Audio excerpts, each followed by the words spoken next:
Salam sejahtera kepada kita semuanya. Kembali bersama saya Pendeta David Mariapan. Kita bersukacita karena Tuhan ada bagi kita. Dia mengasihi kita, Dia mencintai kita. Dan khususnya kita boleh melewati masa pandemi ini. Sudah berapa bulan berhasil kita lalui. Dan kita percaya kita akan menyelesaikan semua dengan baik. Semua itu karena Dia, karena Tuhan Yesus. Dia yang telah memberikan nyawanya bagi kita. Dia menjadi imam besar bagi kita, yaitu yang menjadi perantara bagi kita dengan Tuhan. Dia mendamaikan kita dengan Bapa di surga. Kalau dulu imam besar yang dilakukan oleh Harun, mereka harus membawa korban dari darah seekor domba atau seekor anak lembu. Tetapi imam besar yang kita punya, Yesus Kristus, Dia tidak membawa darah anak lembu atau darah domba, tetapi Dia mempersembahkan darahnya sendiri, tubuhnya sendiri. Dia persembahkan untuk menjadi korban kepada Bapa di surga. Dan yang kedua, selain Dia mempersembahkan darahnya sendiri, tubuhnya sendiri, Dia juga tidak masuk ke dalam kemah buatan manusia. Seperti apa yang dikatakan dalam kitab Ibrani. Dia tidak masuk ke dalam kemah yang dibuat oleh manusia, tetapi Dia langsung pergi ke surga, duduk di sebelah kanan takhta Bapa, dan berjumpa dengan Bapa, menjadi perantara bagi kita, menjadi penghubung bagi kita. Dan itu hanya dilakukannya sekali saja untuk selama-lamanya. Dan setiap orang yang percaya kepadanya mendapatkan karunia keselamatan itu. Setiap orang yang percaya kepadanya, firman Tuhan katakan di dalam Ibrani pasal yang ke-9 ayat 14, betapa lebihnya darah Kristus yang oleh Roh yang kekal telah mempersembahkan dirinya sendiri kepada Allah sebagai persembahan yang tak bercacat, akan menyucikan hati nurani kita dari perbuatan-perbuatan yang sia-sia, supaya kita dapat beribadah kepada Allah yang hidup. Karena itu Ia adalah pengantara dari suatu perjanjian yang baru, supaya mereka yang telah terpanggil dapat menerima bagian kekal yang dijanjikan. Sebab Ia telah mati untuk menebus pelanggaran-pelanggaran yang telah dilakukan selama perjanjian yang pertama. Dia menjadi pengantara dari suatu perjanjian yang baru, suatu perjanjian yang sempurna, yang dimana di dalam perjanjian terdahulu itu penuh dengan cacat, tidak sempurna. Tetapi perjanjian yang kedua ini sangat sempurna, hanya sekali untuk selama-lamanya. Selama kita tidak pernah menyangkal Yesus, selama kita menjadikan Yesus menjadi Tuhan dan Juru Selamat hidup kita, maka perjanjian itu kekal adanya bagi kita. Tetapi ketika kita murtad, firman Tuhan katakan di dalam Ibrani pasal yang ke-6, namun yang murtad lagi setelah mereka pernah diterangi hatinya, di ayat 4, pernah mengecap karunia surgawi, dan yang pernah mendapat bagian dalam Roh Kudus, dan yang mengecap firman yang baik dari Allah dan karunia-karunia dunia yang akan datang, tidak mungkin dibaharui sekali lagi sedemikian hingga mereka bertobat, sebab mereka menyalibkan lagi anak Allah bagi diri mereka dan menghinanya di muka umum. Ini peringatan bagi saudara yang meninggalkan Yesus. Engkau perlu ketahui, ketika engkau meninggalkan Yesus, engkau murtad setelah engkau diterangi hatimu, setelah engkau mengecap kebaikan-kebaikan Tuhan, tetapi engkau beralih kepada ilah-ilah yang lain, pada Tuhan yang lain yang kau anggap Tuhan, maka tidak ada lagi kesempatan bagimu. Tidak ada lagi kesempatan bagimu. Oleh sebab itu Bapak Ibu Saudara-saudari yang terkasih, nikmati kebaikan Tuhan, nikmati kasih setia Tuhan.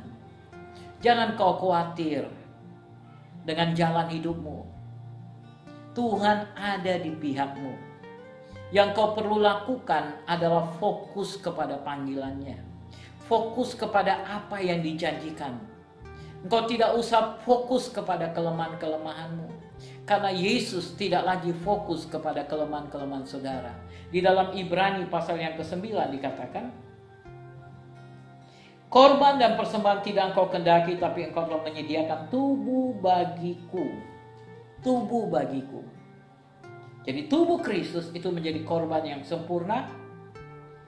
Tetapi justru oleh korban-korban itu setiap tahun orang diperingatkan akan adanya dosa. Korban yang dilakukan oleh Harun, imam besar Harun, dengan setiap tahun mempersembahkan korban itu justru mengingatkan orang akan dosa. Tetapi korban yang dilakukan oleh Tuhan Yesus sekali untuk selama-lamanya bagi orang yang percaya kepadanya, maka dia tidak lagi mengingatkan kita akan dosa kita. Dia tidak mengingatkan saudara akan kesalahan saudara. Di dalam Ibrani pasal yang ke-10 dikatakan ayat 12, ia setelah mempersembahkan hanya satu korban saja karena dosa, ia duduk untuk selama-lamanya di sebelah kanan Allah, dan sekarang ia hanya menantikan saatnya di mana musuh-musuhnya akan dijadikan tumpuan kakinya. Sebab oleh satu korban saja ia telah menyempurnakan untuk selama-lamanya mereka yang ia kuduskan. Dan tentang hal itu, Roh Kudus juga memberi kesaksian kepada kita. Sebab setelah ia berfirman, inilah perjanjian yang akan kuadakan dengan mereka. Sesudah waktu itu ia berfirman pula, aku akan menaruh hukumku di dalam hati mereka dan menuliskannya dalam akal budi mereka. Dan aku tidak lagi mengingat dosa-dosa dan kesalahan mereka. Haleluya. Sukacita kita menjadi penuh Bapak Ibu Saudara-saudari yang terkasih. Karena Tuhan katakan, aku sekarang telah menaruh hukumku di dalam hati mereka. Dan menuliskan dalam akal budi mereka. Dan aku tidak lagi mengingat dosa-dosa dan kesalahan mereka. Kitab Roma mengatakan kerajaan Allah bukanlah soal makanan, minuman. Tapi soal kebenaran, damai sejahtera, dan sukacita. Yang Tuhan kehendaki dari dirimu, engkau hidup di dalam kebenaran. Hidup di dalam kebenaran adalah hal yang biasa ketika seorang benar jatuh di dalam dosa. Tetapi jatuh di dalam dosa bukan berarti hidup di dalam dosa. Antara jatuh di dalam dosa dan hidup di dalam dosa adalah dua hal yang berbeda. Ketika engkau hidup di dalam dosa, artinya engkau sedang menyalibkan Kristus untuk berkali-kali. Memang kau senang dengan kehidupan dosa. Artinya engkau menginjak-injak darah kasih karunia. Apa yang dikatakan dalam Ibrani pasal yang ke-10. Betapa lebih beratnya di ayat 29. Betapa lebih beratnya hukuman yang harus dijatuhkan atas dia yang menginjak-injak anak Allah, yang menganggap najis darah perjanjian yang menguduskannya, dan yang menghina roh kasih karunia. Ketika engkau putuskan untuk hidup di dalam dosa, engkau artinya memang bersuka cita hidup di dalam dosa, senang hidup di dalam dosa, engkau sama dengan menghina roh kasih karunia. Karena keselamatan itu kau dapatkan bukan dengan usahamu. Keselamatan itu engkau dapatkan bukan karena pekerjaanmu. Engkau tidak layak sebenarnya menerima keselamatan itu. Keselamatan itu adalah anugerah Tuhan. Dan Tuhan berikan itu dengan cuma-cuma kepadamu. Dengan Tuhan membayar harganya bagi saudara. Dan karena Tuhan sudah bayar harganya, jangan saudara pikir itu sesuatu yang tidak berarti. Itu sangat berarti. Memang kau tidak membayarnya, tetapi Tuhan membayarnya untuk kamu. Dia berikan nyawanya kepadamu. Itu sebabnya anugerah Tuhan itu harus kita hargai dengan sungguh-sungguh. Dan kita putuskan, aku akan menggunakan tubuhku ini bukan lagi untuk memuaskan keinginan dunia, tetapi untuk memuaskan surga, untuk mengikuti kehendak Bapa di surga. Karena dia sudah menjadi imam besar, pengantara bagi kita. Dan dia setia dan adil untuk menjadi perantara bagi kita. Di dalam Mazmur pasal yang ke-110 dikatakan di sana, mulai dari ayat 1 Mazmur 110 dikatakan, demikianlah firman Tuhan kepada Tuanku, duduklah di sebelah kananku sampai kubuat musuh-musuhmu menjadi tumpuan kakimu. Yesus menjadi imam besar, perantara bagi kita kepada Bapa, menyelamatkan kita, dan dia akan tetap di sana, duduk di sebelah kanan takhta Bapa di surga, sampai Bapa membuat musuh-musuhnya menjadi tumpuan kakinya, berada di dalam tumpuan kakinya. Selanjutnya, siapa yang akan bekerja melakukan pekerjaan di muka bumi ini? Karena adalah kehendak Tuhan agar setiap orang diselamatkan, agar sebanyak mungkin orang diselamatkan. Itu kehendak Tuhan. Itu sebabnya dia memberikan perintah sebelum Yesus naik ke surga. Dia katakan di dalam Matius pasal yang ke-28, mulai dari ayat 18, 19, 20, segala kuasa telah diberikan kepadaku. Dan dengan kuasa itu, dengan otoritas itu, aku memberikan perintah kepadamu, pergi, jadikan segala bangsa menjadi muridku. Adalah kehendak Tuhan agar kita pergi dan menjadikan segala bangsa menjadi murid Tuhan. Dan di dalam Mazmur 110 ayat yang kedua berkata, tongkat kekuatanmu akan diulurkan Tuhan dari Sion, memerintahlah di antara musuhmu. Tongkat kekuatanmu akan diulurkan Tuhan dari Sion, memerintahlah di antara musuhmu. Ketika saudara bertanya, apa yang dilakukan Yesus di surga sana? Inilah yang dilakukan. Engkau yang akan berperang, merebut musuh, murid-murid, merebut saudara-saudaramu itu dari tangan si jahat, mengambil mereka, melepaskan mereka dari perbudakan si jahat iblis itu. Dan untuk berperang itu, Tuhan katakan, tongkat kekuatanmu akan diulurkan Tuhan dari Sion. Dari Sion, Tuhan akan mengulurkan kekuatan kepada kita yang berperang di muka bumi ini. Jangan kau pikir engkau didiamkan begitu saja. Tuhan menyuruh engkau pergi menjadikan segala bangsa menjadi murid. Tuhan menyuruh engkau untuk berperang. Tetapi dari atas sana, dari surga kekal itu, dia memberikan kekuatan kepada engkau. Apa kekuatan itu?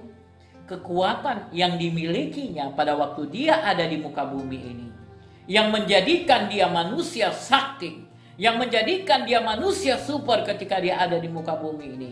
Kekuatan itu dia berikan kepada engkau, yaitu Roh Kudus, Roh Tuhan yang Maha Kuasa, diberikan kepada kita. Dan kepada murid-muridnya dia katakan, pergi nantikan di Yerusalem sampai kuasa itu diberikan kepada engkau. Dalam Kisah Rasul 1 ayat 8, tetapi kamu akan menerima kuasa kalau Roh Kudus turun ke atas kamu. Itu sebabnya dikatakan di dalam Matius, kitab Markus dikatakan, tanda-tanda ini menyertai orang percaya.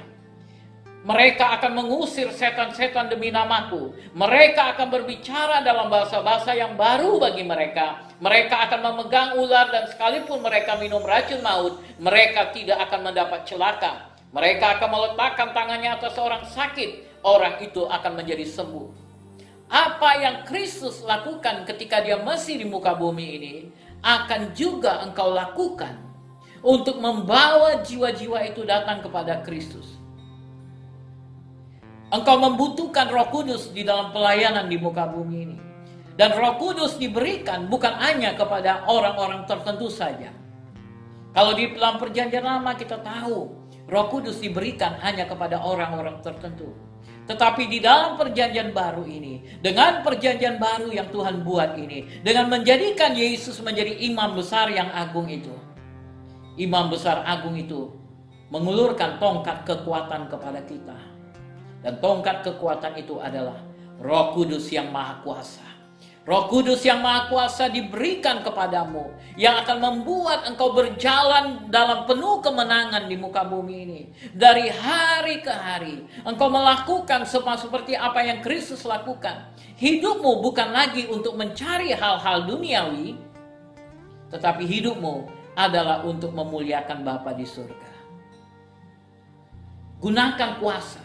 Ketika engkau menjadi milik Kristus, jangan lupa Roh Kudus diberikan kepadamu.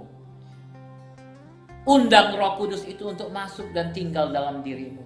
Ketika Roh Kudus masuk dan tinggal di dalam dirimu, sumber kekuatan, sumber kuasa ada di dalam dirimu.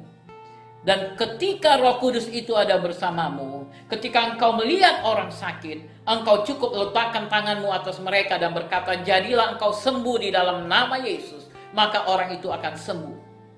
Tapi seringkali kekhawatiran, ketakutan datang ke dalam hidup kita.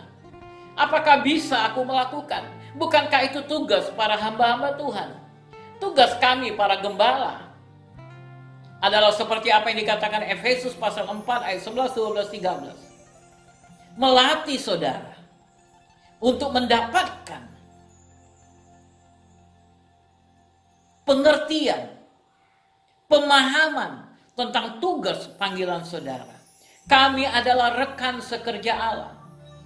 Dan saudara adalah tukang-tukang yang bekerja membangun rumah Allah itu. Ingat bahwa tugas pelayanan itu bukanlah tugas para gembala, bukanlah tugas para pendeta, tetapi tugas setiap orang percaya. Dan Yesus menyatakan kepada setiap orang percaya, pergi, jadikan segala bangsa menjadi muridku. Dan tanda-tanda ini menyertai orang percaya. Mereka akan letakkan tangan atas orang sakit disembuhkan. Mereka akan mengusir setan-setan demi namaku. Dan firman Tuhan katakan, setan-setan akan mendengar. Ketika engkau melihat ada orang kerasukan setan, kau katakan, hai setan, keluar dari orang itu.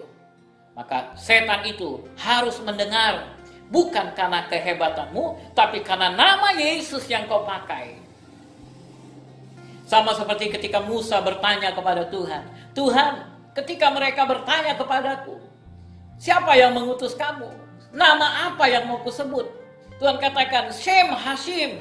Katakan, Shem Hashim. I am the Lord that sent you. Katakan, aku Tuhan yang mengutus engkau. Aku Shem Hashim yang mengutus engkau. Sebabnya di dalam doa-doa mereka menggunakan kata Shem Hashim. Dan Tuhan Yesus katakan juga, aku yang mengutus kamu. Nama Yesus, nama yang berkuasa, nama yang ajaib, nama yang luar biasa. Gunakan nama Yesus itu, maka setan-setan akan lari, maka penyakit akan pergi daripadamu. Itu merupakan tugas kita untuk menyelesaikan pekerjaan di muka bumi ini. Engkau akan menghadapi tantangan. Engkau akan menghadapi rintangan. Karena firman Tuhan sudah katakan bahwa tanda-tanda itu semua akan terjadi. Dalam kitab Wahyu menyatakan tentang hal-hal yang terjadi. Saat ini kita mengalami tantangan dengan pandemi Corona. Mari kita gunakan tantangan ini saudara. Untuk memuliakan nama Tuhan. Karena Tuhan akan mengubah apa yang direncanakan buruk oleh si jahat untuk mendatangkan kebaikan bagi orang-orang percaya. Engkau berdoa, engkau menyatakan Kristus Tuhan. Engkau menyatakan bahwa Kristus Raja di atas segala raja akan datang kembali untuk menghakimi dunia. Itu sebabnya kita harus pergi jadikan segala bangsa menjadi muridku. Pandemi yang kita alami sekarang dengan corona ini baru permulaan. Engkau akan melihat lebih banyak orang akan mati. Lebih banyak sekali tantangan demi tantangan yang lebih parah dari ini akan terjadi di masa depan. Tetapi engkau tidak perlu takut, karena ada seorang pendoa syafaat bagi engkau. Dan Yesus selama di muka bumi ini, dalam Yohanes pasal yang ke-17, dia sudah menyatakan seperti apa doa yang dia panjatkan bagi orang-orang yang percaya kepadanya. Bagi murid-muridnya, apa yang dia katakan? Dikatakan, Bapa, aku menyatakan namamu kepada semua orang yang kau berikan kepadaku dari dunia.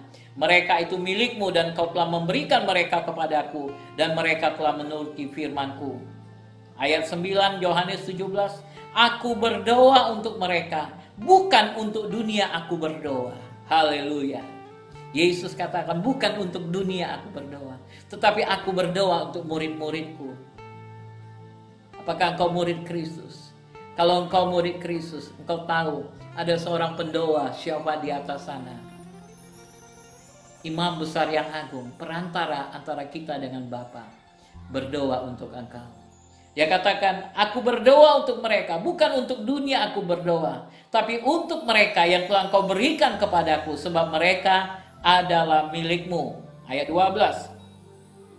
Selama aku bersama mereka, aku memelihara mereka dalam namamu, yaitu namamu yang telah kau berikan kepadaku. Aku telah menjaga mereka, dan tidak ada seorang pun dari mereka yang binasa selain daripada dia yang telah ditentukan untuk binasa, supaya genaplah yang tertulis dalam kitab suci. Tetapi sekarang aku datang kepadamu, dan aku mengatakan semuanya ini sementara aku masih ada di dalam dunia, supaya penuhlah sukacitaku di dalam diri mereka.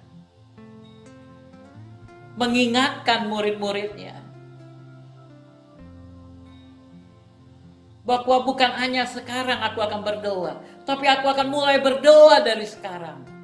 Dan selama-lamanya aku akan berdoa untuk kalian, orang-orang yang menjadi percaya, murid-muridku, supaya penuhlah sukacitaku dalam diri mereka, supaya sukacita Kristus penuh di dalam dirimu. Karena kekhawatiran, ketakutan ini lenyap. Karena engkau merasa, Tuhan di mana? Tuhan kok tidak ada? Tuhan kenapa tidak menjawab doa? Dia ada bersama dengan engkau. Dan dia berdoa syafaat bagi engkau. Dia menjadi perantara bagi engkau. Kuduskanlah mereka dalam kebenaran. Firman-Mu adalah kebenaran. Ayat 15. Aku tidak meminta supaya engkau mengambil mereka dari dunia, tetapi supaya engkau melindungi mereka daripada yang jahat. Mereka bukan dari dunia, sama seperti aku bukan dari dunia. Sama seperti engkau telah mengutus aku ke dalam dunia, demikian pula aku telah mengutus mereka ke dalam dunia. Dan aku telah memberikan kepada mereka kemuliaan yang kau berikan kepadaku, supaya mereka menjadi satu, sama seperti kita adalah satu. Haleluya. Luar biasa Tuhan kita. Luar biasa Imam Besar Agung kita. Dia berikan kemuliaan kepada kita. Sehingga selama engkau ada di muka bumi ini, engkau akan naik dari satu kemuliaan kepada kemuliaan yang lain. Tetapi hidupmu bukan mengejar kemuliaan itu. Kemuliaan itu diberikan kepadamu ketika engkau melakukan perintah Tuhan, ketika engkau melakukan firman Tuhan. Dengan menjadikan segala bangsa menjadi murid Tuhan, maka Tuhan sendiri akan berikan kemuliaan itu kepadamu. Dan engkau akan lihat bagaimana hidupmu diangkat dari satu kemuliaan kepada kemuliaan lain. Dan orang akan tercengang, mereka melihat kok bisa begini. Dan kau akan berkata, semua karena Yesus. Yesuslah yang telah melakukan semua ini bagiku. Dan kau akan tawarkan kepada mereka, kalau Yesus melakukan itu bagiku, Yesus juga bisa melakukan itu bagimu.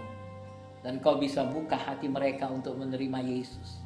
Karena itu tugas dan tanggung jawabmu. Karena di bawah kolong langit ini tidak ada nama lain yang oleh namanya kita boleh masuk ke surga. Hanya nama Yesus. Dan nama itu tercatat dalam kitab, seluruh kitab yang ada di muka bumi ini. Tetapi bagi mereka itu masih tersembunyi karena iblis berusaha menutupi kebenaran itu. Nama Yesus tercatat. Kisah Yesus itu tercatat dalam semua kitab di muka bumi ini. Itu sebabnya kita perlu menyampaikan nama Yesus kepada mereka, bahwa keselamatan hanya ada di dalam nama Yesus. Dan ketika mereka menerima Yesus sebagai Tuhan dan Juru Selamat dalam hidupnya, mereka memiliki kepastian keselamatan. Dia adalah imam besar yang agung. Dan dia akan datang kembali sebagai raja segala raja. Ketika dia datang sebagai raja segala raja, apakah engkau siap dengan keadaanmu untuk menyambut dia sebagai raja segala raja? Kalau engkau belum siap, mulai pikirkan dari sekarang. Mari buka hatimu bagi dia. Hiduplah di dalam kebenaran. Hiduplah dengan sungguh-sungguh bagi dia. Engkau akan lihat keadaan dunia ini bertambah jahat. Engkau akan lihat bukan makin baik keadaan dunia ini. Keadaan dunia ini akan makin parah, makin parah, makin parah. Itu sebabnya engkau butuh Tuhan bersama dengan kau. Engkau butuh kekuatan. Ketika engkau menerima Yesus sebagai Tuhan dan Juru Selamat dalam hidupmu, engkau mengundang dia masuk ke dalam hidupmu, maka dia akan berikan tongkat kekuatan, Roh Kudus itu, untuk datang bersama dengan kau.